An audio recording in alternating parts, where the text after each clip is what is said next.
바람도 강하게 불겠습니다. KBS 1라디오 저녁종합뉴스 아나운서 이각경, 남현종이었습니다.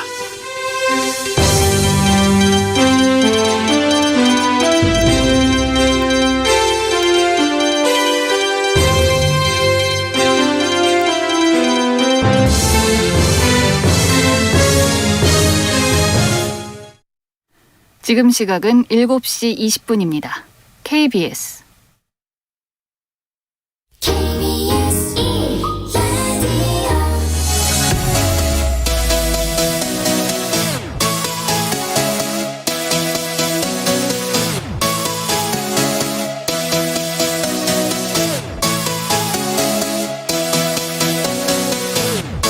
KBS 열린 토론.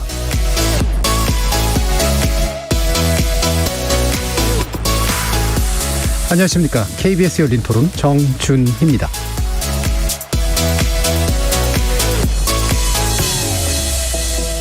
이번 주 금요일 KBS 열린 토론은 지적 호기심에 목마른 사람들을 위한 전방위 토크, 줄여서 지목전 토크로 여러분을 만납니다. 최근 페이스북이 회사 이름을 메타로 변경하고 차세대 사업을 메타버스 중심으로 운영하겠다 선포했습니다. 이처럼 메타버스가 한참 떠오르는 아이템이다 보니 대선에 나선 유력 후보들도 메타버스를 활용하는 시도를 보이거나 메타버스에 연계된 디지털 공약을 잇따라 내놓고 있을 정도죠. 관련 사업이 주목을 받으면서 관련 주도 연일 치솟고 있고요. 하지만 그 개념조차 아직 명확지 않은 메타버스에 지나친 열풍이 불고 있는 거 아니냐는 회의적 시선도 있어서 일부 출연자의 픽을 통해 다양한 이야기 나눠볼까 합니다. 메타버스라는 게 막연한 환상인지 다가올 미래인지, 개인적으로 그리고 사회적으로 어떤 사고와 실천이 필요할지 이모저모 짚어보겠습니다. 이어지는 2부 제작진의 픽은 전두환의 사망과 한국 현대사를 다룹니다. 전직 대통령이었던 노태우 씨가 유명을 달리한 지 한 달도 채 되지 않아서 군사 쿠데타와 광주 학살 그리고 군부 독재의 진정한 원흉이었던 전두환 씨가 세상을 떠났습니다. 어스비슷한 길을 걸은 두 사람이지만 사망 소식을 접하는 사회적 분위기는 미묘하게 다른데요. 노태우 씨에 이은 전두환 씨의 사망과 함께 과연 우리의 불행했던 한국 현대사의 한 장면도 같이 저무는 건지, 아니면 청산하지 못한 과오는 앞으로도 두고두고 우리 사회의 짐으로 남을지 따져보겠습니다. KBS 열린 토론은 여러분이 주인공입니다. 문자로 참여하실 분은 샵 9730으로 의견 남겨주십시오. 단문은 50원, 장문은 100원의 정보 이용료가 붙습니다. KBS 모바일 콩, 트위터 계정 KBS 오픈, 그리고 유튜브를 통해서도 무료로 참여하실 수 있습니다. 또 이제 콩에서도 보이는 라디오로 만나실 수 있습니다. 시민 논객 여러분의 뜨거운 참여 기다리겠습니다. KBS 열린 토론 지금부터 출발합니다. 살아있습니다. 토론이 살아있습니다. 살아있는 토론, KBS 열린 토론. 토론은 라디오가 진짜입니다. 진짜 토론, KBS 열린 토론.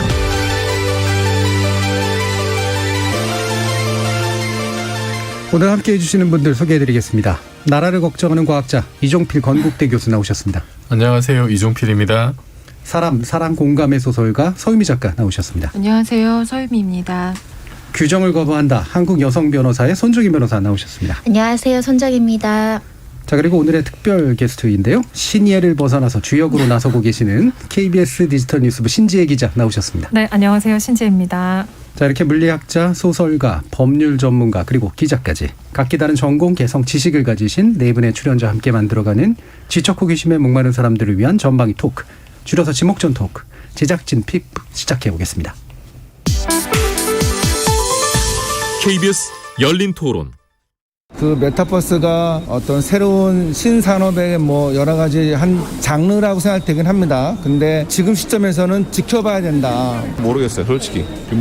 어떻게 뜬다고 하고 주식도 막 그냥 메타버스 쪽에 좀 돈이 많이 몰리는 것 같다. 메타버스 NFT 요새 2차 전지 요게 핫한 것 같다. 이 정도만 알지 결국에는 사실 그 가상 세계에서 그런 거가 좀 뜰 것 같기는 유명한 분야긴 한데 아직 좀 감이 잘 안 오는 것 같아요. 그 메타버스가 사실은 VR로 끝나는 문제가 아니라 앞단에서 데이터 수익 수업도 쭉 단계를 밟아오는 거거든. 근데 마치 메타버스가 하나의 4차 산업에 되게 대단한 것처럼 돼 있어 지금. 메타버스를 이렇게 국가가 미는 나라는 세계에서 찾아 찾아보세요. 우리나라밖에 없어. 체감하지 못하고 있는 것 같아요. 아직은. 그게 정확하게 어떻게 실생활에 적용이 되는 건지에 대한 어떤 그런 게 제대로 안 잡혀 있어요, 사실. 그래서 궁금하니까 중간중간 기사를 찾아보기는 하지만 그게 단 것 같아요, 아직은. 대기업 면접도 메타버스로 요새 많이 보려고 하는 추세라고 하더라고요. 아무래도 비대면화가 계속 되다 보니까 좋은 방향성이라고 생각하는데 사실 코로나 전에는 그러지 않았는데 이렇게 된 것처럼 그런 것들도 어느 순간 당연시하게 되는 시대가 올 것 같아요. 만약에 자금적인 여유가 있다면은 저는 메타버스에 투자할 생각이 있어요.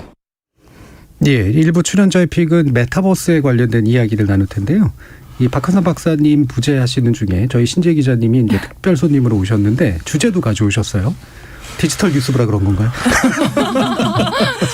일부 그런 면이 좀 있습니다. 예. 근데 사실 제가 오늘 이 주제를 꼭 얘기해보고 싶었던 거는 제가 더 이상 못 알아듣는 뉴스가 있지 않았으면 하는 마음에서였어요. 그러니까 메타버스 관련해서 뉴스가 나올 때마다 제가 못 알아듣고 있는 제 자신을 발견하는 거예요. 예. 메타버스에서 돈을 받고 물건을 팔았다는데 대체 그게 뭔지 모르겠고 초등학생들이 코로나19 도중에 메타버스로 하루에 한 번씩 출근 도장을 찍는데요. 출석 예. 체크를 한대요. 그래서 학교는 안 가도 메타버스는 간다는데 이거에 대해서 너무 모르고 있는 것 같다는 생각이 들어가지고 그래서 가져왔습니다. 예, 출연자의 픽은 보통 제일 잘하는 내용 가져오시는데 제일 모르는 내용이에요. 다 같이 저도 배우기 위해서 예. 가져왔습니다. 자, 사실은 뭐 다른 분들도 얼굴이 누러세요 지금. 저 기자님만 믿고 있었는데.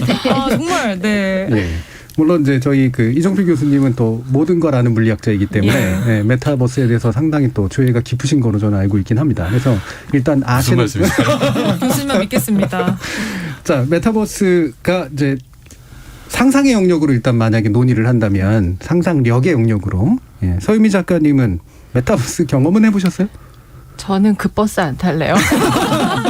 이렇게 말씀하시는 분도 계실 수 있을 것 같아요. 네, 실제로. 이거는 정말 그 어떤 기사의 제목이었는데요. 저는 너무 공감했어요. 저도 정말 그 버스 안 탈 수 있다면 안 탈 수 있다면 안 타고 싶은데 생각해 보면은 그러니까 저도 좀 찾아보니까 의외로 우리가 되게 많이 활용하고 사용하고 있는 것 같긴 해요. 네, 네. 일단 기본적으로 이 메타버스 자체가 실제 세계랑 가상 세계를 둘 다 적극적으로 활용해서 상호 작용하는 공간이 이제 메타버스라고 하는데 아까 아이들 출석 체크 같은 네. 게 그냥 그런 프로그램에 들어가서 이제 우리 학교 가면 이렇게 이름 불러서 체크하듯이 들어가서 이제 그냥 체크하는 거니까 사실 실생활에서 사용할 때는 안 어렵지만 밖에서 들으면 되게 뭔가 어디를 간다는 거지 이런 네. 생각할 수 있을 것 같은데 일단 기본적으로는 SNS가 저희한테 제일 가까운 메타버스일 것 같아요. 그러니까 실제로 우리가 어디 가서 사진도 찍고 예. 누구 만나는 거 이렇게 하고 그래서 올리는 것. 그러니까 이게 왜 가상일까 생각하는데 가만히 보면은 현실에 있는 것들 중에서 우리가 보여주고 싶은 것만 편집해서 만드는 이게 가상의 환상의 세계거든요. 그래서 사람들이 그 사람에 대해서 이제 오해하게 만들기도 하고 혹은 환상을 품기도 하고 그래서 제가 가장 이제 많이 쓰는 건 아마도 SNS가 아닐까라는 생각이 들고 네. 그런 면에서 메타버스는 우리한테는 프로그램이나 기술로는 되게 어려운 거지만 사실 인간한테는 굉장히 오래된 욕망하고 연결되어 있는 것 같아요. 욕망하고는 분명히 연결된 면이 네. 있고 제가 이제 그 개인적으로 윗세대와 아랫세대를 나눌 때 여러 가지 기준이 있는데 메타버스를 버스라고 보시는 분들이 있어요. 메타버스 자, 윗세대는 일단 찍었고요. 자, 우리 아랫세대 손정희 변호사. 저 최근에 해봤습니다. 왜냐하면 무슨 교육센터에서 초등학생들을 대상으로 신청하라고 해서 아바타를 이제 꾸미게 하고 이제 퀴즈 대회를 열은 거예요. 우리 남편의 주장에 하면 인프라 시범 테스트를 학생들한테 하는 것 같다라고 이제 얘기를 했고 네. 실제로 이제 불안전하더라고요. 잘 동작이 안 된다거나 화면이 깨져서 퀴즈 내용들이 잘 안 보인다거나 이런 오류가 좀 있었는데 했는데 되게 어려웠어요. 내 아바타가 내 이렇게 작동하는 대로 가서 교실에 있는 칠판에 퀴즈 조합을 풀어서 방을 탈출하는 그런 게임이었는데 근데 그런 거를 이제 학교 차원에서 또는 그런 학교가 연합된 교육센터에서 하는 거 보고 와 초등학생들이 먼저 하는구나. 원래 초등학생이 해야 되는데 우리 아이도 어려워서 제가 대신 한번 해본 거거든요. 우리 아이들은 친숙할 수밖에 없겠다. 학교나 네. 이런 교육센터에서 이런 기회를 주니까 일단은 메타버스 이제 곧 시작하겠다라는 생각을 했고요. 저는 메타버스는 그냥 가상현실, 뭐 VR 이런 걸로 생각하다 보니까 그냥 생각나는 거는 해봤죠. 포켓몬 잡는 거 가상현실.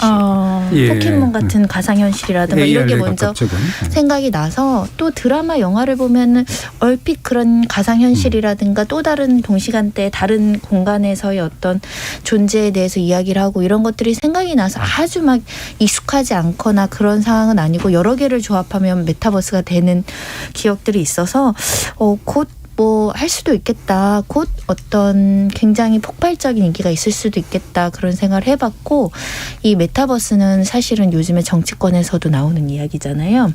그래서 사람들이 더 많이 검색하는 것 같기도 합니다. 네, 그런 면도 좀 있고요. 예. 아까 이제 그 게임 얘기를 해주셨는데 이게 AR하고 VR이 이제 또 약간 구분이 되잖아요. VR은 가상, 말 그대로 가상이고 AR은 증강. 그래서 현실에다가 이제 뭔가 가상을 덧붙인 거고. 근데 둘 중에 가상이라고 가상도 생각하셨네요. 있고 사실 AR도 그 예전에 왜 집에서 하는 게임기 같은 거 있잖아요. 체조하는 거. 이런 것도 어떻게 보면 이 메타버스를 접목을 해서 내가 뭔가를 휘두르면 뭐 테니스도 치고 운전도 하고 이런 게임을 생각하면 사실 우리가 아주 기초적인 수준으로 해본 것 같아요. 예, 초보적인 수준에서는 해봤다. 자, 그럼 고급한 수준에서는 어떻습니까? 사실 저는 그 메타버스 서비스라고 이제 출시된 것들 해보진 않았는데 그 뭐 이제 개인적인 어떤 뭐 이유를 들자면은 그 아직 그 인터페이스나 이런 게 제 취향이 좀 아닌 뭐 이런 것도 좀 있고. 그럼 싸이월드 취향이신가요? 싸이월드 같은 거를 제 취향에 좀 안 맞는 것 같아요. 예, 그런 게 안 맞는다. 네. 아직 좀 뭐 로블록스나 이제 이런 거 보더라도 그렇죠. 로블록스가 싸이월드하고 좀 비슷하죠. 좀 약간 내 취향은 아닌 것 같다는 생각이 좀 들고.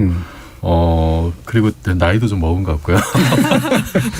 그 메타라는 말이 약간 좀 초월적이다 이제 이런 의미가 있잖아요. 그러니까 한 단계 좀 다른 차원에서 이렇게 조망한다는 어떤 그런 의미가 있는데 거기에 이제 유니버스의 버스를 붙여서 메타버스라고 얘기를 하는데 이게 사전적으로 말하자면은 초월적인 어떤 새로운 우주라는 의미죠. 근데 그게 지금 현재 시점에서는 이제 거기에 디지털이라는 어떤 조건이 사실 들어가 있는 거고. 그러니까 디지털로 구축한 초월적인 어떤 뭐 우주, 초월적 세계. 그러니까 그 이전에 썼던 가상 세계나 아니면은 이제 뭐 디지털 트윈이나 이런 것들을 좀 포괄하는 어떤 그런 개념이고 이게 뭐 사실 뭐 디지털 트윈 같은 것만 하더라도 그럼 이런 게 이제 개념 정의가 잘 됐냐면 또 그렇지도 않거든요. 그러니까 이게 그 디지털로 뭔가 자꾸 새로운 거를 해보려고 하는데 그것의 명칭을 이제 어떤 명칭을 지금 시기에 이것을 붙이는 게 적합할 거냐 그런 시도들이 좀 많이 되고 있고 그중에 이제 최근 그래도 많은 사람들의 어떤 동의와 지지를 얻고 있는 게 메타버스라는 개념이 아닐까라고 이제 생각을 해요. 그래서 앞으로 지금 상상하지 못했던 또 다른 비슷한 서비스가 나올 수도 있고 거기에 만약에 지금 우리가 쓰고 있는 메타버스라는 말이 좀 어울리지 않는다라고 하면은 또 다른 어떤 용어가 나올 수도 있겠죠. 근데 사실 디지털 트윈이라고 하면은 이게 굉장히 조금 제한된 의미로 느껴지잖아요. 근데 메타버스라고 하면은 이게 이제 유니버스를 상당히 포괄적인 어떤 그 포용성이 크기 때문에 한동안은 좀 이 개념으로 가지 않을까라는 생각이 좀 들긴 합니다. 예. 과거 이제 사이버 스페이스라고 불렀던 이제 가상 공간에 대한 명칭, 대상은 이제 비슷한 거긴 한데 좀 더 명확하게 좀 얘기하고 좀 더 포괄적이고 이런 것들로 이제 지금 다시 한번 옮겨갔다. 이렇게 보시는 건데요.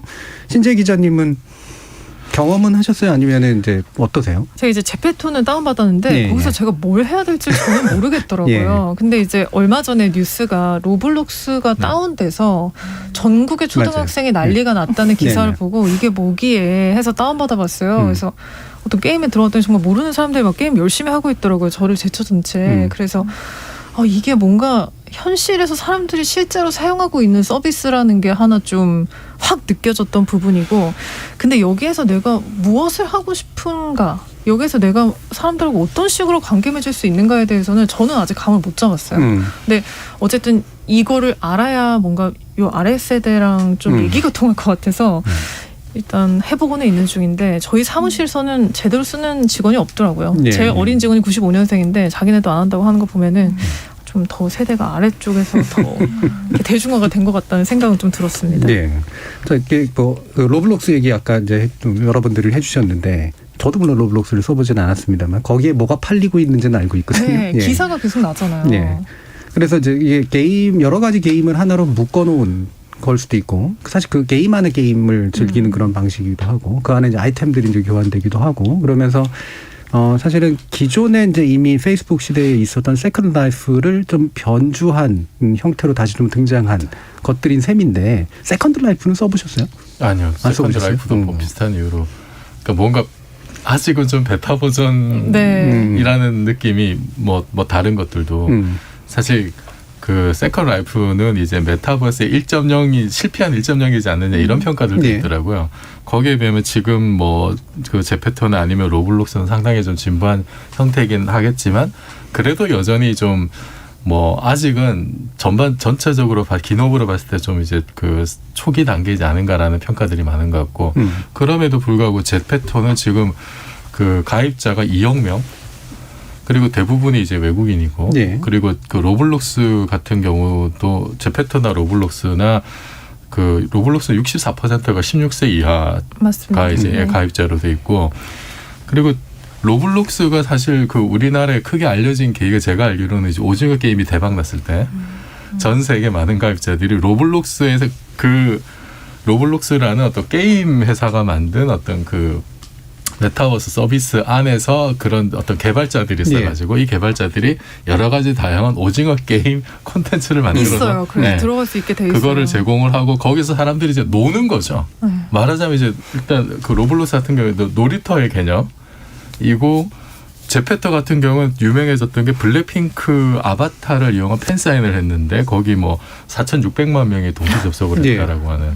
그러니까 지금 같은 비대면 시대는 뭐 이런 게 하나의 어떤 그 새로운 어떤 사회와 소통하는 수단이 될 수도 있을 것 같고 그리고 그 특히 이제 MZ 세대 같은 경우에는 이렇게 그 뭔가 자기 부캐를 만들어서 어떤 새로운 그 공간에서 친구를 맺고 어떤 커뮤니티 형성하고 이런데 좀 이렇게 좀 익숙한 내지는 즐기는 그런 취향도 있다고 합니다. 그리고 옛날에 이제 그 그냥 사실 우리가 그냥 폭넓게 어떤 뭐 가상 세계나 사이버 세계나 이제 이런 걸로 얘기했을 때는 거기서는 단순히 어떤 뭐 사교라든지 아니면은 뭐 친목 뭐 이제 이런 게 이제 중심이었다면은 지금 그 메타버스가 굉장히 주목받는 이유 이제 제 생각에는 거기에 이제 실물 경제가 결합이 되기 시작했다는 거죠.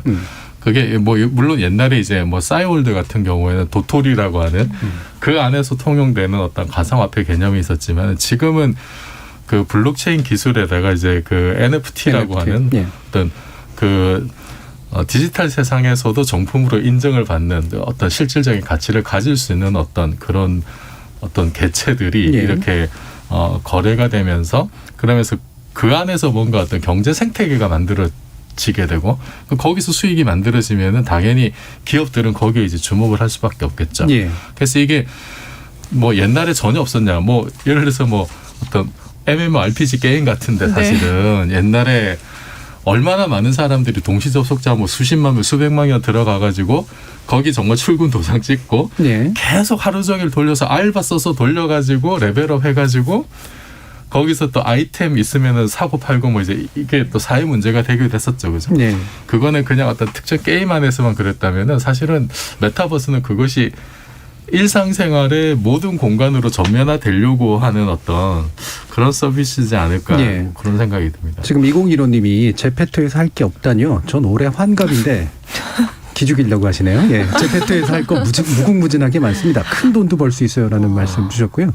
서민아님은 초일 아들내미가 주말만 되면 로블록스 같이 하자고 꼬시는데 솔직히 아직 그래픽 보면 컴퓨터 초창기 도스 게임 그래픽이라 별로 안 땡기네요라는 말씀. 약간 비슷한 느낌이 있어요. 도스라서 오히려 재밌으실 것 같은데.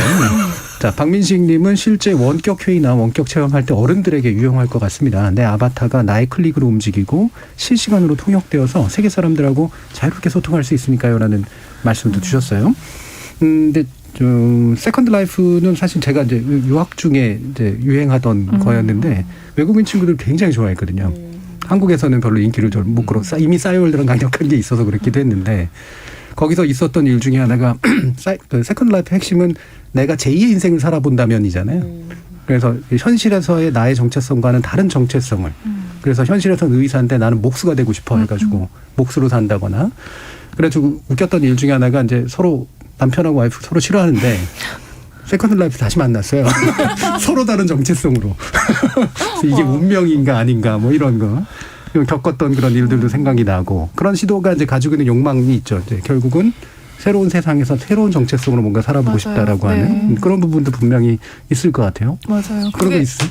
진짜 있죠. 예. 왜냐면 그러니까 아까 얘기했던 우리 게임 저도 게임 생각 진짜 많이 났거든요. 어릴 때부터 왜 서버 들어가면은 내 닉네임으로 내가 모르는 사람들하고 게임을 하잖아요. 근데 그건 완전히 다른 나라기보다는 그냥 그 게임 안에서 선택할 수 있는 굉장히 한정된 정체성만 가질 수 있었다면 제페토에 들어가 보니까 제 안에 몰랐던 제 욕망이 약간 깨어나는 네, 느낌인 거예요. 이런 옷도 입어보고 저런 옷도 입어보고 이런 사람이 될 수도 있구나라는 생각이 들어서 요즘에 막 부캐라고 하는데 사실 현실 세계에서 부캐를 갖기란 굉장히 어렵잖아요. 위험하고. 많은 노력이 필요하고 내가 위험 부담도 네. 해야 되고 시간도 쓰고 뭐 여러 가지 해야 되는데 딱 그 메타버스 세계에 들어갔을 때는 외모도 나의 스타일도 내가 원하는 것도 직업도 내가 잘하는 것도 못하는 것도 다 바꿀 수 있다는 그런 것들이 저한테도 굉장히 매력적이었는데 그건 사실 모든 세대한테 다 어필할 수 있는 점인 것 그렇죠. 같아요. 확실히. 기본 욕망에 가까운 거라. 네. 서민 작가님도 그런 제2의 네. 정체성에 대한 욕망이 있어요? 부캐. 저의 부캐는 늘 백수. 저희 그걸 늘 꿈꾸는데. 그러니까 들어가서 계속 그냥 백수하는 거예요? 재밌게 노는 거예요. 잠옷 입고 놀아도 돼요. 재밌게. 네. 그러니까 제가 현실에서 잘 안 하는 스포츠 맞아요. 막 서핑도 해보고 전 사실 현실에서는 전혀 할 생각이 없는데 예. 가서는 되게 멋있게 막 리듬 체조 이런 것도.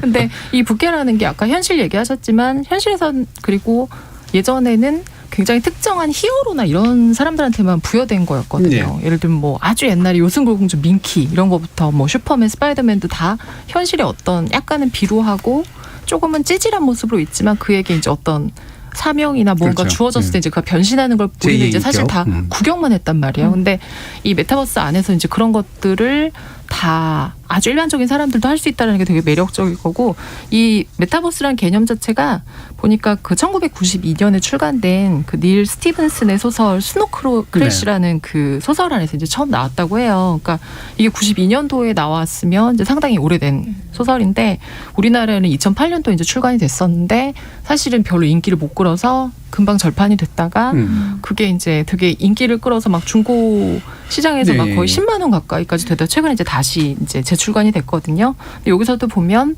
이 현실 세계에서는 피자 배달하는 빚이 너무 많아서 피자 배달하는 주인공이 이 메타버스 안에 들어가선 최고의 전사이자 해커예요. 그래서 자기 빚과 상관없이 거기서는 이제 어떤 거대한 세력들과 맞서서 싸우는 그러니까 굉장히 사람들이 좋아하는 그 얘기를 이제 잘 다루고 있고 그 안에서 이제 사람들이 이걸 예언서라고 할 정도로 그때 92년도에 있었던 얘기들을 쓴 게 지금 현실화된 게 너무 많아서 되게 막 그런 뭐 놀라운 소설이다라고 말하고 거기서 이제 그 개념 메타버스라는 개념을 처음 썼다고 하더라고요. 네. 손정희 변호사님. 저는 사실 인간의 욕망이라 해서 제가 굉장히 나이가 좀 올드해 보이자 머털도사가 예. 또 다른 나의 존재가 탁 튀어나와서 힘든 일 시키고 저는 그런 용도로 이제 메타버스를 활용하고 싶은 마음이 있거든요. 바쁘니까 또 다른 내가 딴 데 가서 일도 좀 하고 뭐 좀 하고 집안일도 하고 애들도 보고 그런 생각이 딱 들었는데 또 말씀만 해보니까 아 내가 그동안 실현하지 않은 욕망 뭐 이런 거를 추구하기 위해서 가상현실에서는 예를 들면 내 건물주가 되고 싶어. 뭐 내가 미스 코리아가 되고 싶어. 세계 뭐 1위 BTS가 돼서 내가 전 세계적인 사람들 앞에서 막 공연을 하고 싶어. 이런 욕망도 또 실현할 수 있겠다 이런 생각을 지금 즉흥적으로 또 해봤고요. 근데 이제 제가 느끼는 이제 이 메타버스의 느낌은 사실은 아까 실물 경제가 들어왔다고 했잖아요. 바로 부동산밖에 생각이 안 나는 사람들도 많아서 일단 뭔가의 세계가 존재하고 거기에 이제 경제관념이나 화폐, 가상화폐가 이렇게까지 오래 지속적으로 경제적 가치를 부여받으면서 투자 수단으로 성공할지 저는 몰랐어요.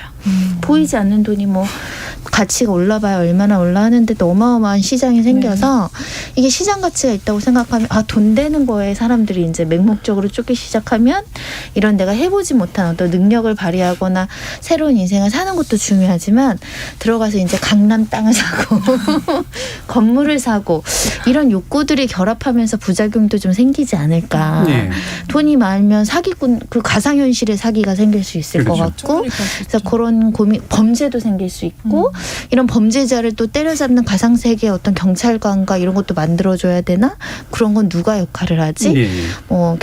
공권력은 누구에게 굉장히 복잡한 문제가 남아있을 것 같아요. 예. 그래서 사실은 메타버스에 대해서 아직 시기상조로 얘기하는 사람들이 이제 그런 얘기를 하는 거예요. 이게 사회를 다른 방식으로 옮겨놓은 거라면 사회가 그러니까 재판되는 경향이 있기 때문에 범죄 일어나고 그다음에 아까 얘기했던 경제가 굉장히 중요해지고 그다음에 그거를 또 누군가가 다스려야 되는 어떤 주권의 문제 이제 이런 것들이 생겨나고 공권력의 문제 이런 것들이 생겨나서 이게 이제 사기업이 설치해 놓은 플랫폼으로 그게 가능할까라고 하는 그런 이제 생각을 하시는 분들도 좀 있어요. 근데 그중에 경제 문제도 또 한번 얘기를 해보면 제가 봤던 것 중에 유명한 그 명품 브랜드에서 한정판 디지털 그 백을 출시를 했는데 엄청난 가격에 팔렸거든요. 저는 백 가격은 못 들었고 땅이 뭐 20억인가 30억이 그랬는데 이게 그냥 일반 회사가 투자했으면 또 모르겠으나 일반인이 20-30억을 투자하는 사람은 과연 미래 가치에 대한 얼마나 신이 있어서 이걸 투자했을까 일단 고민을 해봤고요. 재미삼아 한 200만 원 정도는 투자해보실 여지도 있는데 이 시장을 확실히 믿는 사람들도 존재하나 보다. 그런 생각을 해봤는데 백은 더 놀라우네요. 예. 네. 그래서 이제 NFT 이런 게 또 중요한 게 이제 그게 또 복제품하고 달라야 되기 때문에 짝퉁과 진퉁을 구별해줘야 되고. 직접 들고 다니는 것도 이렇게 비싸게들 사시면 쉽긴 한데 아무튼 그래서 이런 새로운 어떤 게임 같이 보이기도 하고 뭐 놀이 같아 보이기도 하는데 어떤 사람들이 이게 실제로 투자 가치가 있기 때문에 성공한다는 확신을 가지고 지금 굉장히 전략적으로 접근하는 거잖아요. 그래서 굉장히 좀 신기합니다. 네, 메타버스 로펌 만드셔야 될 것 같긴 네. 한데. 사무실 여셔가지고 만약에 이 메타버스 지금 이미 세계적인 회사들이나 많은 기업들이 투자를 하고 있어서 저희 회사에 투자해 주시면 가상 현실에서의 법률도 저희가 재정비를 해드리겠습니다. 신재 기자님 취재하시면서 이렇게 지금 열풍이 부는 특히나 대선 후보도 그러고 이제 사실 잘 모르면서 하는 말들 엄청나게 많잖아요. 맞아요. 그럼 어떻게 보세요? 그러니까 실제로 그래서 거품은 거품이 아니냐라는 얘기도 나오는 것 같더라고요. 근데 말씀하신 대로 저는 대선 국면에서 갑자기 모든 후보가 과학기술 얘기를 꺼내면서 메타버스에서 뭔가를 하자고 하고 메타버스에서 만나자고 하는 것이 진짜 이게 트렌드가 되기는 됐나 보다. 진짜 많은 사람들에게 관심을 끄니까 정치권에서도 이 얘기를 하는구나라는 생각은 드는데요. 근데 아직은 그러니까 메타버스가 과연 무엇이냐에 대해서도 우리가 잘 모르는 채로 정치권이 좀 일단은 그 용어를 선점하는 경쟁에 뛰어들었다는 생각을 하고요. 그리고 이제 한국 게임업계에서도 토론회를 좀 관련해서 했다고 하더라고요. 아무래도 게임이 메타버스랑 워낙 밀접하게 들어가 있다 보니까 근데 거기 발제문이 제가 되게 인상 깊어서 하나 가져왔는데요. 그러니까 코로나19 팬데믹에 메타버스가 급부상하긴 했는데 그게 냉정한 분석의 대상이 아니라 이미 추종의 대상이 됐다. 근데 그렇게 된 이유는 뭔가가 될 것 같다는 거품 때문이다라는 발제문이 있었어요. 그래서 사실은 지금 아까 우리가 AR, VR도 좀 얘기 나왔지만 메타버스가 과연 AR과 VR과 무엇이 다르냐 이런 것에 대한 탐구 혹은 연구가 없이 일단은 사기업이 만들어놓은 판에 돈이 될 것 같으니까 모두가 몰려가서 일단 이게 무엇인지 생각하지 않고 그것을 키우겠습니다라고 말하는 그런 분위기가 조금은 있는 것 같고요. 아까 이제 메타버스 법률 관련해서 재정비 하신다고 하셨잖아요. 근데 제도도 지금 미비하기는 해요. 미비하죠. 그래서 그 얘기도 좀 나눠보면 좋을 것 같은 것이 그러니까 이용자의 대다수가 다 청소년이고 굉장히 다수가 또 여자 청소년이라고 하더라고요. 그래서 보면은 이제 제페토 같은 경우에는 7살에서 12살이 50%, 13세에서 18세가 20%라고 하고요.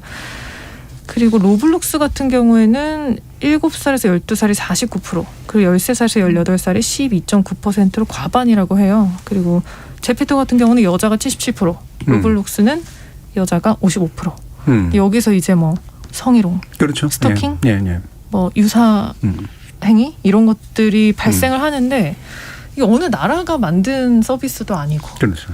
전 세계 사용자들은 모이고 근데 나는 이런 일을 당했을 때 어떻게 대처해야 되고 누가 이걸 처벌해 주느냐에 대한 명확한 규정이 없다는 거예요. 근데 문제는 이게 그냥 온라인에서 하고 끝나는 일이면 되는데 이 메타버스가 현실하고 연결이 돼 있으니까 이 서비스 자체는 뭔가 가상적인데 경험 자체는 되게 실제적이라는 거예요. 네. 그래서 그 부분에 대해서 아직 정비가 안 되는데 일단은 정치권이나 뭐 경제계에서 이거를 너무 많이 호명하는 것이 확실히 좀 거품이 끼어 있는 것 같기는 하다는 생각이 저는 좀 들었습니다. 예. 이게 사실 또 미국의 건국 과정이나 이런 거 생각해 보면 법이 먼저 들어가서 건국을 한 건 아니기 때문에 그렇죠. 이제 무법의 어떤 천지를 살다가 이제 뭔가가 구축이 되잖아요.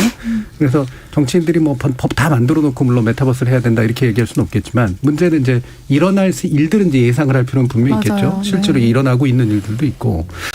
이종규 교수님은 이제 사실 제가 뉴턴의 그 주식 투자 실패 이후로 물리학자한테 경제는 잘 안 물어보는데 예, 지금 이런 열풍들 어떻게 보세요?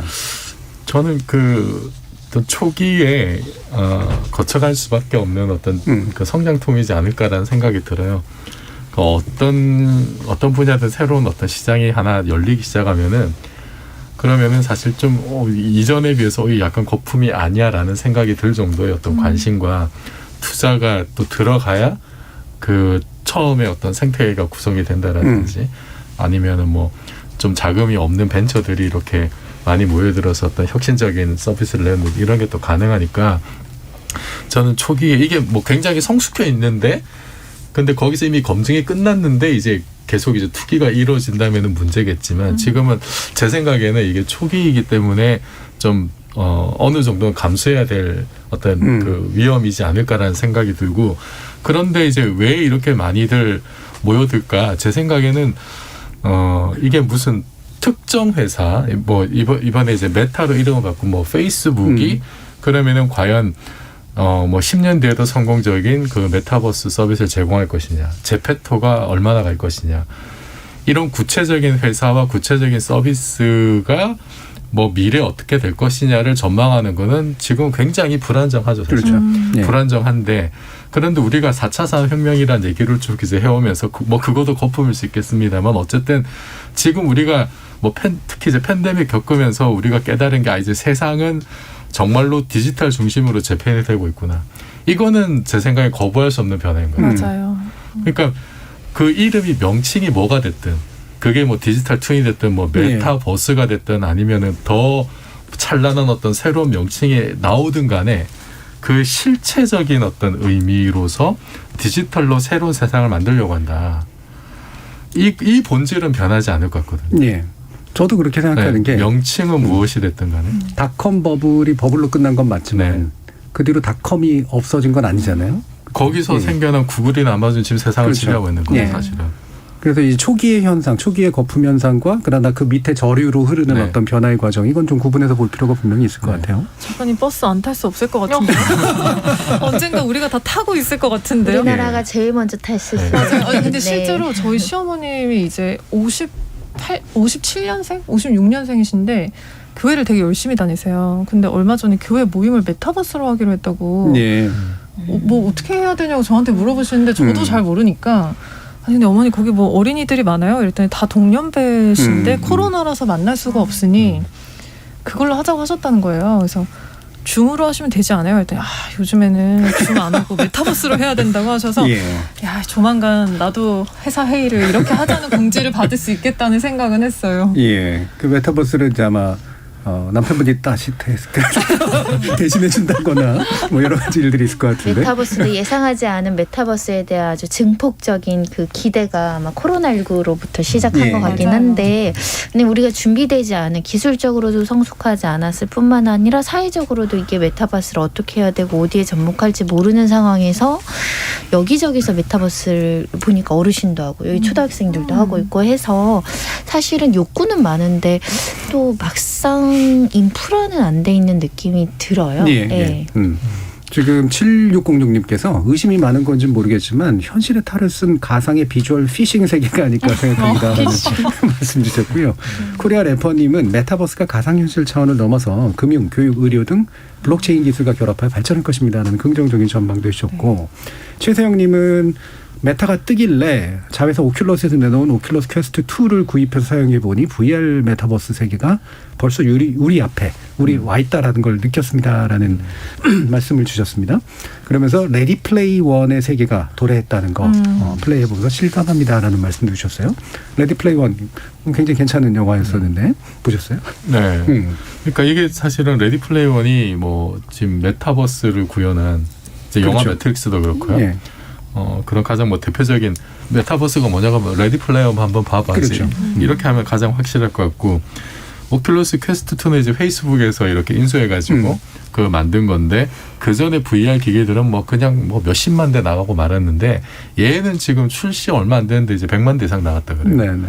그래서 이런 디바이스에 지금 굉장히 페북이 이렇게 열정을 쏟고 있으면서 회사 명칭도 그렇게 바꿨고 그래서 어떤 분들은 이제 이 새로운 디바이스를 뭐 안경형 디바이스를 뭐 한 전 세계 뭐 1억 개 이상 뿌리겠다라고 하는 시점이 2024년이라고 하는데 얼마 안 남았잖아요. 그때쯤이면은 누구나 메타버스를 쉽게 접하게 될 거다라고 얘기하는데 그 사실 여러 가지 이제 여전히 이제 메타버스의 회의적인 어떤 그 주장 중에는 그러니까 그 기기의 문제, 그 다음에 어떤 그 시간 지연이라든지 뭐 이제 네트워크의 문제라든지 이런 뭐 장비와 네트워크의 문제를 주로 이제 많이 좀 얘기를 하기도 해요. 그게 현실이기도 하고. 근데 그런 면에서 보자면 우리나라는 이제 지금 5 통신이라는 6G도 지금 연구를 하고 있고 그리고 그 스페이스 X 같은 회사가 왜 저기 위성 저궤도 위성을 2만 개 띄워가지고 스타링크 네, 스타링크 계획으로 전 세계 인터넷 사각지를 없애겠다고 하는데 그렇게 되면은 정말 세계 어디에서나 이 그 속도 지연이 없는 어떤 통신이 좀 가능할 수도 있고 이제 그런 게 이제 실제 진행되고 있는 일들인데 메타버스를 위해서 하기 위한 게 아니라 전반적으로 사회가 디지털로 가면서 그 다음에 뭐 사물 인터넷 뭐 이런 개념을 하면서 세상을 초연결 시대로 만드는 어떤 그런 과정들이 진행이 되고 있기 때문에 그럼 거기에 발맞춰서 이런 인프라들이 어느 정도 오르게 되면은 정말 지연과 끊김이 없는 어떤 그런 메타버스 서비스도 굉장히 이제 가능해질 거고 머지않은 미래에 그리고 사실은 예를 들어서 뭐 그 페이스북이나 이런 것들이 새로운 어떤 뭐 외국의 그 대형 그 초거대 기업들이 새로운 서비스를 내놓을 때 그래서 대박이 나면은 우리는 항상 하는 얘기가 왜 우리는 저런 거 준비 못했냐? 왜 우리한테는 넷플릭스가 없어? 왜 우리한테 유튜버가 없어? 이런 얘기하지만 돌이켜 보면은 우리한테도 아프리카가 있었고 그죠? 그렇죠. 우리한테도 저기 싸이월드가 있었고. 그럼 지금 시점에서 메타버스가 개인적으로는 메타버스가 너무 거품이고 사기 아니야? 이런 얘기를 하기 전에 어차피 세계가 디지털로 다 전환이 된다면 그러면은 지금부터 준비를 해야 몇 년 뒤에 똑같은 어떤 후회를 안 할 것 같다는 느낌이 들어요, 저는. 그러니까 그게 예전에 싸이월드나 이런 것들이 페이스북도 못해서가 아니라 영원이 아니었냐의 차이가 사실 제일 컸다고 저는 판단을 하는데 이제는 BTS가 메타버스만 끊으면 됩니다. 네. 근데 서유미 작가님은 올라타실 준비가 이제 되셨어요, 그래서? 네. 아니 저 굉장히 혼란스러워요.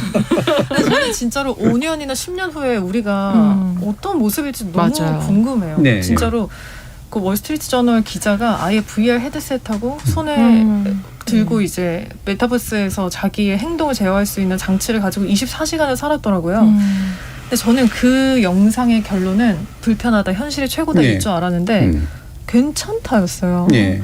괜찮고 할 수 있는 게 많고 뭐 이런저런 변화들이 가능할 것 같다는 거여서 저는 이제 저희도 나중에 라디오를 5시서 또 5년 뒤에 하게 되면 네. 그냥 이런 스튜디오가 아니라 그냥 가상 세계에서 각자의 장비를 각자 집에서 가지고 송출도 할 수 있으려나 이런 생각도 들고 네. 그 뭐 이제 로펌을 하신다고 하면은 뭐 이제 해외에 있는 로펌이 메타버스에 지사를 내면 그냥 바로 가서 상담을 할 수 있고 막 이러려나? 근데 그게 가능한가? 그렇게 되면 나는 생존할 수 있나? 약간 여러 가지 고민이 좀 들긴 하더라고요. 궁금해요. 어떤 형태로 우리가 살게 될지. 보통 인지론에서 보면 이 몰입은 현실하고 똑같을수록 몰입이 높아지는 것도 있지만 몰입된 세계에 자기가 몰입하면은 사실 그 세계를 세계로 인식하게 되는 경향이 있거든요. 그래서 이게 주도권이 어디로 넘어가느냐 이제 문제일 것 같은데 여전히 혼란스러우신 작가님은. 네. 근데 진짜 그 삶의 균형에 대한 고민을 왜냐면 우리가 메타버스 안에 들어갔다가 현실로 돌아오지 않는 건 아니고 네. 어떤 사람은 훨씬 더 많이 머물기도 하고 또 어떤 사람은 여기에 더 많이 있기도 할 텐데 그런 고민들을 많이 할 것 같아요. 제가 예전에 저는 정말 게임을 안 하는 사람인데 예전에 그런 뭐라죠? 채팅하면서 하는 게임을 잠깐 한 적이 있는데 게임을 하는데 이 채팅에 이 욕이 막 올라오는 예. 너무 놀랐었던 그게 저한테 10몇 년 전인데도 그래서 제가 이거에 대해서 뭐라고 대응을 하는 게 아니라 후다닥 그 프로그램을 종료했었던 기억이 있는데 아까 그 어떻게 보면 우리 현실 세계는 사실 사람들이 꾸준히 끊임없이 이야기하고 나누고 하면서 이제 많이 정리를 하잖아요. 그래서 나쁜 것들 없애고 네. 좋은 것들을 살리고 근데 이 메타버스는 거기에 비하면 이제 사실은 거의 야만의 시대거든요.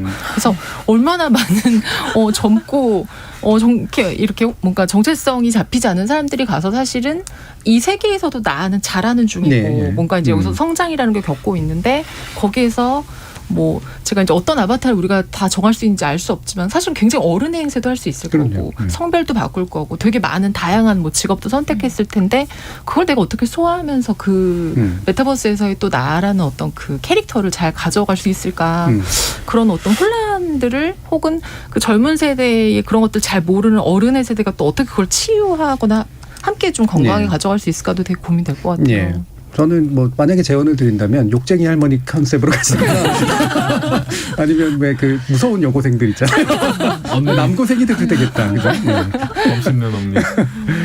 자, 그 손 변호사님은 자 이런 세계가 기회로 느껴지세요? 아니면은 약간 부담으로 뭐 느껴지세요? 법조인들은 늘 이제 따를 수 있는 부작용과 선제적으로 막을 수 있는 어떤 예방책에 대해서 고민을 하는데 제가 예전에 아람브라 궁전의 추억이라는 드라마가 있었는데 거기서 보면 게임을 이런 메타버스처럼 하는데 갑자기 가상과 현실이 어떤 이유인지 모르겠지만 버그라고 하자 기술적 오류로 인해서 게임에서 사람을 죽였는데 실제 사람이 죽는다거나 이런 문제가 생겨서 아까 말씀하신 것처럼 현실과 가상을 구분하지 못하고 그 경계에서 혼선을 빚어서 발생할 수 있는 어떤 사회적인 어떤 취약계층에 대한 피해라든가 범죄라든가 예를 들면 또는 정신분열이 있을 수도 있고 야누스적인 어떤 사회적인 행동을 어떻게 이제 구분하고 이거 경계를 설정할 수 있는가 그런 문제도 고민해 봐야 되지 않을까. 네. 내가 게임이 예를 들면 이런 거죠. 내가 현실에서 사람을 때렸어. 그래놓고 저 가상세계에서 때린 줄 알았어요. 뭐 그렇죠. 이런 식의 네.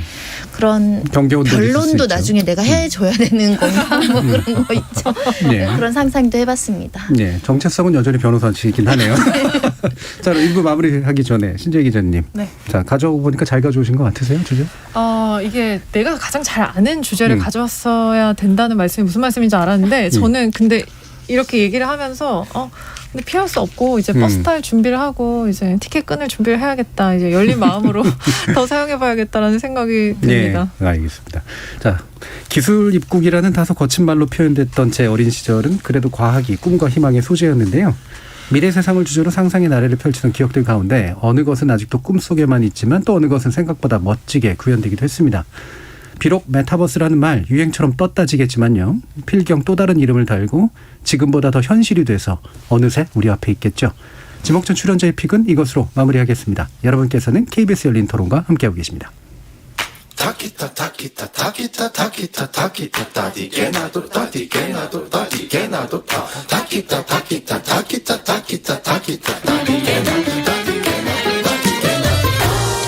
물음표가 느낌표로 바뀌는 순간 KBS 열린 토론. 진실을 좀 밝히고 돌아가셨으면 좋지 않았나. 노태우 씨는 아들이나 본인이 이제 사과를 했고 전두환 씨는 가족이나 본인도 사과를 안 했으니까 국민들이 용납을 못하는 거겠죠. 아이, 한마디로 나쁘죠. 자기가 통치하는 동안 일을 일어났으면 해명을 하고 불미스러운 일이 있었으면 사죄도 하고 그게 지도자의 덕목 아니에요. 우리 사회에 역사적으로 검은 그림자를 많이 드리웠고 또 지역적인 그런 그 앙금도 깊게 만들었고 그 양반 하실 적에 사실 다 물가고 뭐고 잘했어요. 이런 일로 해서 지금 안 좋은 대우를 받으니까 마음이 그래요. 그냥. 좀 사람답게 사는 게 중요하구나 뭐 그런 깨달음을 줬겠죠. 반면교사. 그냥 학교 다닐 때 그냥 역사로 많이 배워서 그 분이 별로 안 좋다는 것만 알고 있어요. 참된 어른으로서 자신의 잘못을 인정하고 뉘우치는 게 좋은 사과 방법이라고 생각하는데 그거 없이 무책임한 어른이 되지 않았나 생각합니다. 지적 호기심에 목마른 사람들을 위한 전방위 토크 제2부 제작진의 픽은 전두환 씨 사망이 남긴 것에 대한 것인데요. KBS 디지털 뉴스부의 신지혜 기자, 물리학자이신 이종필 건국대 상호교양대 교수, 소설가 서유미 작가, 손중희 변호사 이렇게 네 분과 함께하고 있습니다. 지난번에도 공교롭게 저희가 이맘때쯤 해서 또 이 얘기를 했는데 벌써 한 달 정도 지나면서 전두환 씨 사망에 대한 이야기를 또 하게 됐습니다. 한 시대가 가고 있는 건가라는 생각이 드는데 아무래도 가장 그분과 오랜 경험을 누리셨던 이종필 교수님의 소감을 듣고 싶어요. 저는 그 어릴 때 네.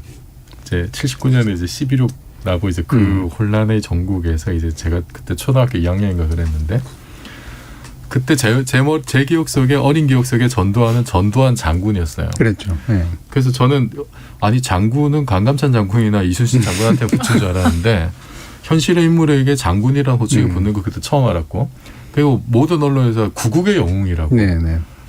그래서 전두환 장군이라는 호칭이 붙을 수 있는 위대한 인물인데 진짜 나라를 구하셨구나. 나도 크면 저런 분이 돼야겠지. 정말 이런 생각하고 살았어요. 예. 그래서 전두환 씨 사망 소식을 들었을 때 처음 드는 생각이 제 어릴 때 저 양반 내 어릴 때는 정말 구구의 영웅이고 내가 되고 싶은 사람이었는데 그러면서 왜 어린 나는 그런 생각을 가질 수밖에 없었는가? 왜 어른들은 어린 나에게 그런 걸 가르쳤던가? 네. 근데 그게 지금 과연 많이 극복이 됐는가? 예. 그런 생각들이 좀 들었습니다. 사회적으로 개인적으로 둘 다요. 둘 다. 네. 자, 장군의 역할이 이렇게 컸군요. 자, 서유미 작가님은 분위기가 이제 확실히 또 지난번하고 또 다르기도 한데 어떻게 보셨어요? 국민들이 진짜 굉장히 좀 분노도 하고 되게 허탈했던 것 같아요. 그러니까 다들 저런 인간이 자연사하는 나라에서 살고 있다는 게 되게 수치스럽다라는 생각을 많이 했었던 것 같아요. 그러니까 예. 사는 동안도 되게 사유 없이 살았고 죽을 때는 사과 없이 죽었고 그래서 이 분은 참여하지 않고 죽은 것 자체가 어떻게 보면 남은 분들한테 또 다른 가해가 되는 상황인 것 같아요. 손중희 변호사님은? 보도들을 좀 유심히 봤는데 이제 죽음조차 유죄이다 이런 표현을 쓰는 이제 보도 제목을 보면서 좀 공감하기도 했고요. 어찌됐든 이제 항상 마지막이 중요한데 사람은 누구나 뭐 잘못을 할 수 있고 죄도 지을 수 있는데 마지막까지 그 죄가 이제 반성되지 않거나 용서받지 않았다는 점에 대해서 굉장히 역사적으로 굉장히 좀 아쉬운 면이 있었습니다. 어찌됐든 마지막 끝에는 뭔가의 그 진정성이 없다고 하더라도 뭔가의 조금 국민들의 마음을 위로할 수 있는 어떤 퍼포먼스든 행사든 어떤 뭐 본인 나름대로 유언장에 기재를 하든 편지를 쓰고 남기든 어떤 형식으로든지 조금 다른 방식이 있을 수도 있는데 좀 허무하게 끝냈고 또 일련의 어떤 그런 5.18에 대해 그나마 판결로서 남아있을 수 있는 여러 가지 절차가 진행되는 와중에 또 돌아가셔서 그렇죠. 또 판결조차 굉장히 열심히 수사해서 재판이 진행 중인데 그마저도 허무하게 끝나버리니까 많은 분들이 좀 굉장히 허무하다. 또 통탄스럽다라고 하시는 분들의 목소리가 훨씬 크게 들렸고요.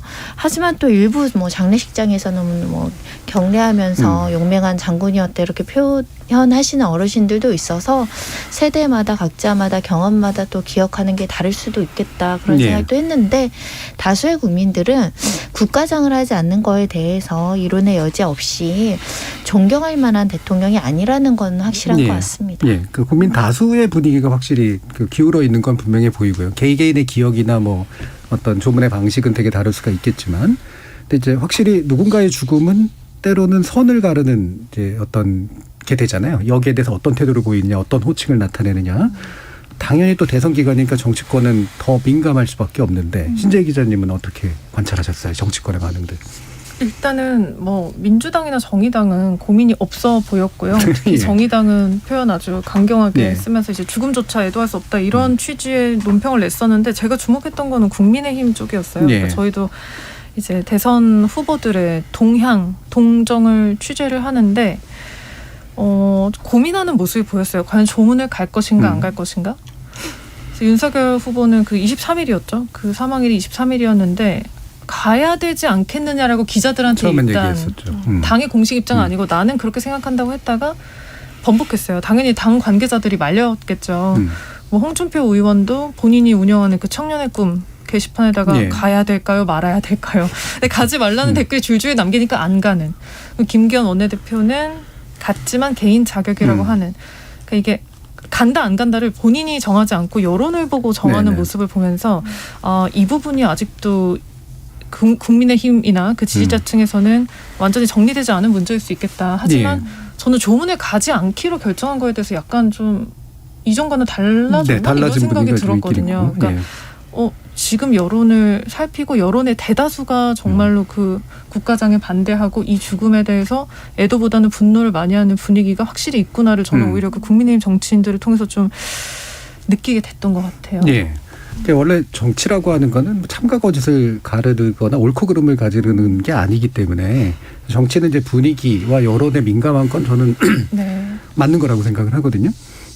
그런데 이제 이런 게 있죠. 이제 결국은 정치는 역사적 평가에 토대를 두고 있는 건데 윤석열 후보가 이제 결국은 전두환 씨에 대한 기존 발언하고 이제 연계가 되면서 이제 약간 애매한 이제 그런 상태로 정치는 된 거죠. 잘했다라고 말했던. 그렇죠. 네. 네. 정치는 잘했다. 정치는 뭐였던 것 같아요. 그거 잘 모르겠어요. 근데 저도 그 발언이 이제 본인이 그런 맥락이 아니었다고 또 얘기하면서 엄청 혼란스러워져가지고 그냥 거기에 대해서 더 막 이렇게 보도를 쏟아내는 것이 참 모든 사람들을 피곤하게 한다. 그러니까 듣는 사람들을 피곤하게 한다는 생각을 했는데요. 일단은 뭐 조문을 간다 안 간다는 정치적인 거리였던 것 같고 근데 국민의힘에서는 놓칠 수 없는 지지층이 있어요. 그렇죠. 그 전두환 씨에 대해서 좋게 평가를 하는 그 층을 고려를 했기 때문에 이런 식으로 발언들이 꼬이거나 뭐 조문을 번복하거나라는 일들이 있었다고 저는 생각하고요. 예. 그러니까 이 정치는 잘했다라고 했을 때 이 정치가 여러 가지 의미가 그 안에 들어가 있는 것 같은데 제가 볼 땐 통치로 바꾸면 차라리 솔직할 것 같아요. 그러니까 뭐 예를 들어 물가를 안정시켰다. 경제 관료한테 경제를 일임했다. 이런 얘기를 하고 싶었던 것 같기는 한데 논란은 빚었죠. 그러니까 이를테면 이제 우리가 민주사회인데 민주주의를 엎은 사람을 두고 그 정치를 잘했다라고 얘기하는 건 좀 아무래도 이상하고. 그렇죠? 그 이제 그 윤석열 후보의 발언 앞부분에 나온 게 그거죠. 뭐 쿠데타나 5.18은 그렇지만 정치는 잘했다라고 하면서 뭐 전문가들 자기가 잘 모니까 전문가들 다 이렇게 일임을 했고 군대 생활을 하다 보니 그런 조직 문화에 익숙해서 그런 조직을 잘 이끌었다 이제 이런 거였어요. 그런 비슷한 얘기들 저도 이제 그래도 전두환이 물가는 잘 잡았지. 그런 얘기들은 그래도 전두환이 하죠. 사교육은 잘 때려잡았다. 이런 얘기를 굉장히 많이 들었었는데 근데 저는 다른 사람도 아니고 윤석열 후보는 이제 검사 출신이고 법 전문가이신데 그러면 정말로 그분 말대로 이제 뭐 쿠데타 5.18 빼고 그 전두환의 5.0이 어떤 시절이었는지 한번 정말 좀 돌아보자면 기본적으로 5.0은 간선제잖아요. 맞아요. 체육관에서 대통령을 뽑는 체제거든요.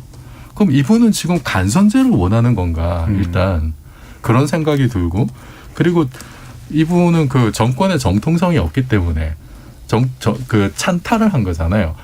그러니까 이거는 대통령 자리를 그냥 도둑질해서 강도짓을 해서 빼앗은 거란 말이에요. 근데 그분이 이제 이번에 그 전두환 씨가 사망했을 때 전직 대통령이기 때문에 가야 하지 않겠나라고 발언을 한 건데 이거는 그러니까 말하자면 작물을 인정을 한 거죠. 불법적으로 이렇게 찬탈을 빼앗은 건데 그거는 네가 강압적으로 빼앗은 거지만 네 거야. 이걸 인정해 주는 느낌이 든단 말이에요. 그렇죠. 그리고 전두환은 그렇게 그 정당하지 않은 방법으로 정권을 빼앗았기 때문에 그 정당성이 미흡하기 때문에 사회를 유지하기 위해서 굉장히 폭압적인 방법을 많이 썼죠. 그래서 뭐 경찰이나 군대를 많이 동원했고 뭐 안기부 많이 동원했고 뭐 그다음에 언론도 굉장히 얼마나 많이 참 이렇게 옥죄습니까? 저 아직도 기억나는 게 땡전 뉴스 뭐 한편 이순자 여사께서는 뭐 이런 거 있잖아요. 저희 다 아카이브로 남아 있습니다. 그리고 저기 뭐 음반마다 다 건전가요 실었죠. 검열 어마어마했었고 이런 시대를 불과 몇십 년 거쳤는데 우리가 지금 BTS랑 오징어 게임을 배출하고 있다는 게 놀라울 정도예요, 사실은. 그래서 과연 정말 정치를 잘했다고 하는 게 진짜 50 시대 전반에 대한 어떤 성찰이 있는 건가? 그런데 이분이 그냥 말 실수인 것이 아니라 정치를 잘했다라는 것과 전직 대통령으로 진짜 인정을 하고 이거는 이제 정말 진심이라는 거죠. 제가 진심으로 이분은 전두환을 대통령으로서 존경을 하는 마음을 가지고 있는 건가라는 생각이 들어서 굉장히 이런 분이 근데 지금 유력한 대권 후보인 거는 상당히 좀 민주주의의 위기 상황인가라는 생각도 좀 들어요. 네. 지금 김정훈님은 성찰 없는 죽음은 그조차 유죄라는 심상정 의원의 말이 제일 기억에 남는다는 말씀 주셨고요. 황정현님은 죽은 인간은 불쌍하지만 그가 살았던 삶의 궤적이 저주스럽습니다. 마지막까지 반성 없는 모습은 아쉬움을 넘어 분노가 치미기도 합니다라는 그런 이야기도 주셨는데 이게 이제 흔히 뭐 공과 뭐 이런 얘기를 합니다만 사실 이 역사적 평가인 거잖아요. 역사적 평가를 명확히 하느냐 그렇지 않느냐 굉장히 중요한 문제라 역사적 평가를 할 때 이거 퍼센티지로 나누면 안 되거든요. 95% 잘못했고 5% 잘했고 이런 식으로 가면 안 되고 본질과 이제 부차적인 것들은 이제 구분을 해야 되는데 다른 또 분들은 어떤 본질을 보시고 어떤 부차적인 것들이 눈에 띄세요? 손주일 변호사님. 저는 이 죽음을 보면서 죄송합니다. 직업적 특성이 또 나왔는데 사법적 정의가 정말 중요하다. 네네네. 사실은 만약에 그 내란 음모죄에 대해서 사면되지 않았더라면 대통령의 권한으로 풀어주지 않았더라면 지금도 끝까지 반성 안 하고 사과를 안 했을까? 사면 안 됐으면 분명히 사과를 했을 거예요. 대국민 사과를 네. 하고 용서를 구해서 어떻게든 가석방이든 어떤 식으로든 감형받아서 나오려고 했을 거거든요. 네. 근데 너무나 빠른 조속한 사면이라는 정치적인 행위 때문에 본인의 가오가 너무 가볍게 본인한테 느껴졌던 건 아닌가. 수사를 해서 재판을 해서 형이 나왔는데 이게 어떻게 보면 자기가 정치적인 보복을 당했다라고 네. 오인하는 그 상황에서 사면이라는 정치적 행위가 들어와서 일상생활이 영위가 계속 되다 보니 이거는 정치적인 어떤 행위라고 생각하고 이게 내가 진짜 막 내라는 뭐 사람을 학살했다라는 죄의식을 못 느꼈던 건 아닌가라는 생각이 들어서 사면권이라는 건 정말 제한적으로 행사하는 것이 맞겠다. 네네. 그런 생각을 한번 해봤고 특히 그 시절에 이루어졌던 굉장한 인권 침해들이 있었는데 사법적 정의가 되게 늦게 시작이 돼서 제대로 수사 그렇죠. 처벌 뭐 5.18 관련해서 지금 뭐 발포 명령 없었다고 정말 확신하면서 얘기하잖아요. 측근들이. 그건 역시도 수사와 처벌이 제대로 되지 않아서 발생하는 역사적 가오 같고요. 뭐 형제 목전 문제도 피해자들의 증언은 너무너무 많지만 사실 그 문제로 처벌받았다는 그 당시의 사람들이 잘 누가 처벌받았는지 잘 모르겠어요. 네. 복지원 면도? 원장 정도였어요. 네. 그런 면도 사실 우리가 그 정도의 인권 침해 사건이라고 한다면 뭐 예를 들면 특별법을 만들어서 공소시효를 늘린다거나 그렇죠. 해서 뭐 그 시절에 복무했던 공무원들이 정말 뭐 아주 끔찍한 죄인처럼 다스릴 필요는 없지만 그래도 처단하려는 우리가 노력을 했었어야 되는데 그런 게 좀 아쉽다. 이게 뭐든지는 때와 그게 있는데 그걸 좀 놓쳤던 것들 지난 전 것들 다 포함해서 그게 굉장히 아쉽더라고요. 네, 법이 엄정하지 못하니까 그냥 정치적으로 탄압받았다고 생각하게 됐다. 역시 이제 법을 전공하신 분다운 말씀이신데 서현미 작가님은 어떤 부분을 주목하세요? 역사적으로?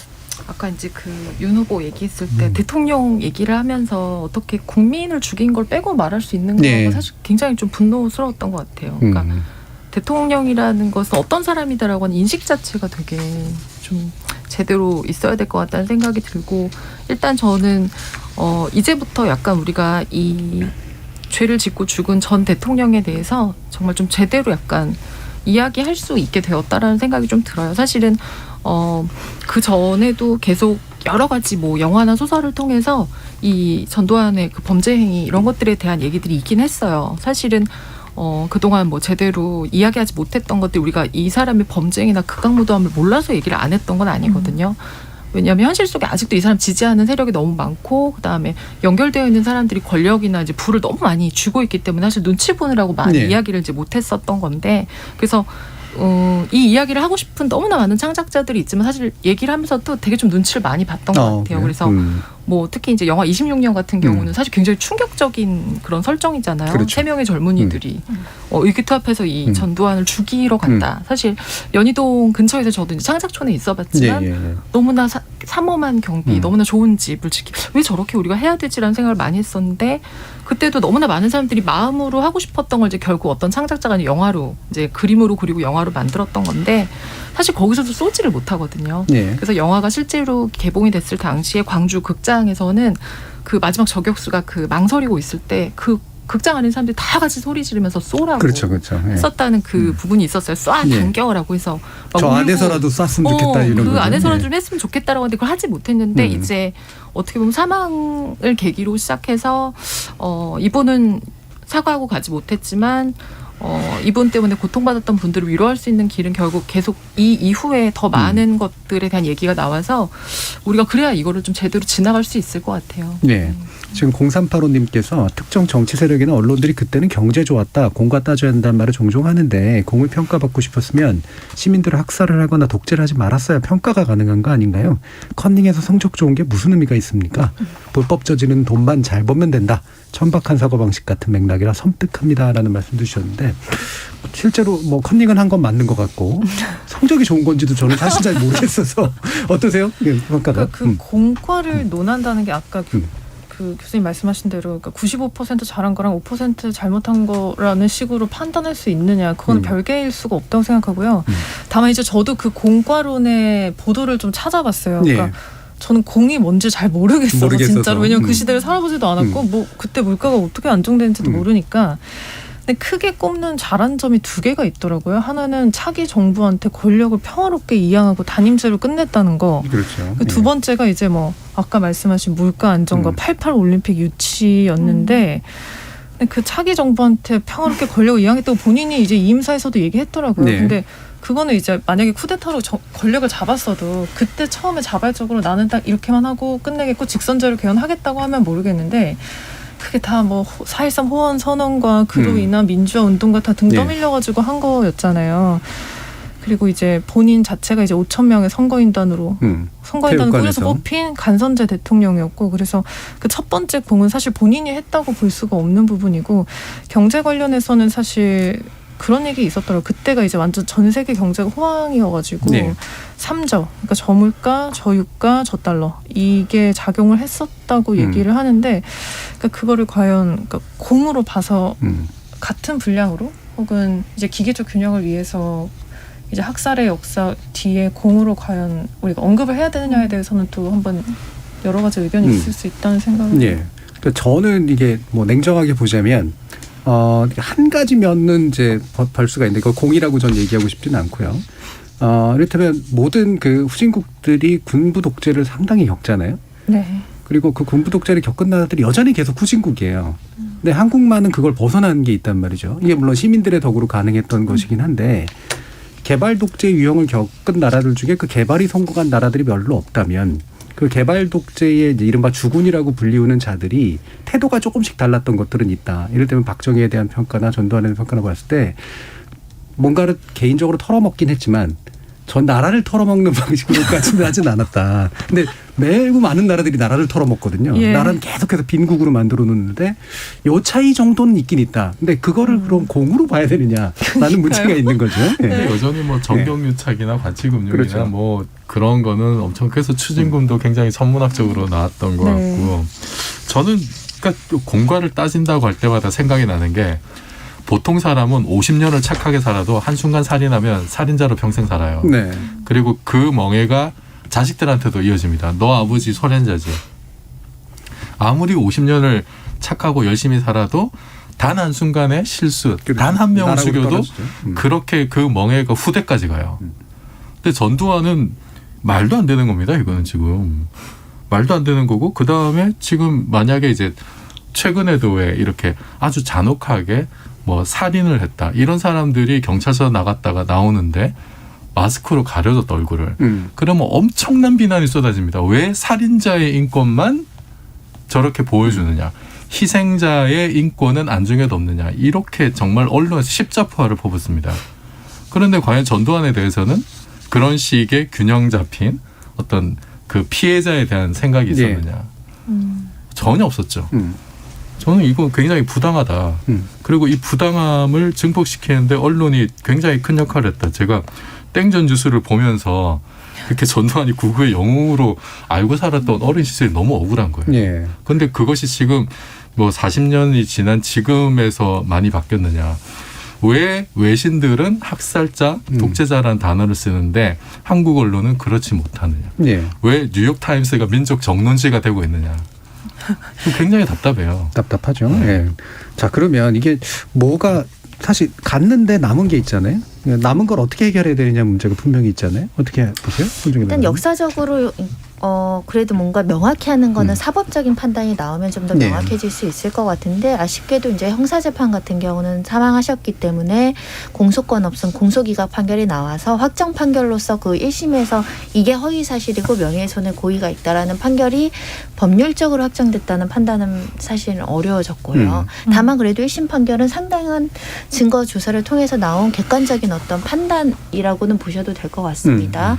희망적인 거는 그 회고록에 대한 민사소송은 남아 있는데 네. 형사소송은 무조건 끝내야 되지만 민사소송은 그러니까 자녀들 상속인들한테 승계시킬 수 있어요. 소송 수계 절차라고 하는데 소송이 진행될 수 있습니다. 그러면 뭐 금액과 상관없이 그 판결문에서 그 여러 가지 쟁점에 대해서는 일부라도 사법적 판단이 확정될 가능성이 남아 있다. 네. 그래서 그렇게 이제 그 과오에 대해서 좀 정리할 수 있는 또 다른 기회가 하나 남아 있지 않을까 생각이 들고요. 사실은 뭐 내란 음모죄가 사면이 됐다고 하더라도 그 판결문은 여전히 확정된 역사이기 때문에 그거는 우리가 역사적으로 후대에 남기면서 복귀하면서 다시는 이런 일이 나지 않도록 이제 남겨야 되지 않을까 생각이 들고 이제 나머지는 추징금인데 956억 정도가 남아있고 지방세도 한 9억 정도 남아있다고 하거든요. 이거는 민주당에서 이제 개정안을 발의했다고는 하는데 위헌 논란이나 이제 소급표 논란이 있어서 실제로 통과가 될지 또 그렇다고 한들 불법 운익재산을 또 찾아낼 수 있는지 좀 미지수여서 이거는 지켜봐야 되지 않을까 싶어요. 신재 기자님 어떤 부분을 좀 해결해야 된다고 보세요? 그러니까 저도 뭐 사실 확 와닿는 거는 그 추징금 같아요. 그 노태우 전 대통령 완납을 했는데, 그러니까 전두환 씨는 그러니까 사망 이후에 이 추징금이 뭔가 탕감이 된다면, 그러니까 그 역사적 과오와 뭐 죗값도 같이 날아가는 것처럼 좀 보이는데, 그러니까 법적으로 쉽지 않은 것 같기는 해요. 근데 변호사님 말씀하신 것처럼 더불어민주당에서 뭐 법 개정을 준비한다고 보도는 났더라고요. 그러니까 전두환 끝장 환수법이라고 해서 이게 법에 보면은 몰수 판결을 받으면은 그거를 이제 사망 이후에도 뭐 유족의 재산 같은 거를 추징을 할 수가 있는, 그러니까 몰수를 할 수가 있는데 이게 추징 판결을 받으면 사망을 한 이후에는 그 재산을 정부가 이렇게 몰수를 할 수가 없다고 하더라고요. 근데 그 부분을 이제 좀 바꾸겠다는 건데 이게 이제 가능하기를 바라는 사람들은 많은 것 같지만 실제로 가능한가? 변호사님 말씀처럼 뭐 위헌 얘기도 있을 수 있고 해서 현실성은 좀 사실 유족들의 판단이 굉장히 중요한데 뭐 유족들은 또 면자제 금지니까 왜 본인들한테 이렇게 명예를 씌우냐고 할 수 있으나 본인도 역사적 판단이 대상이 될 수 있습니다. 어느 분이 유족들 너희들이라도 사죄를 털어서라도 추징금 상당액을 사회에 기부해라. 그러면 사실 유가족들로서도 어느 정도의 이제 명예감을 유지할 수 있거든요.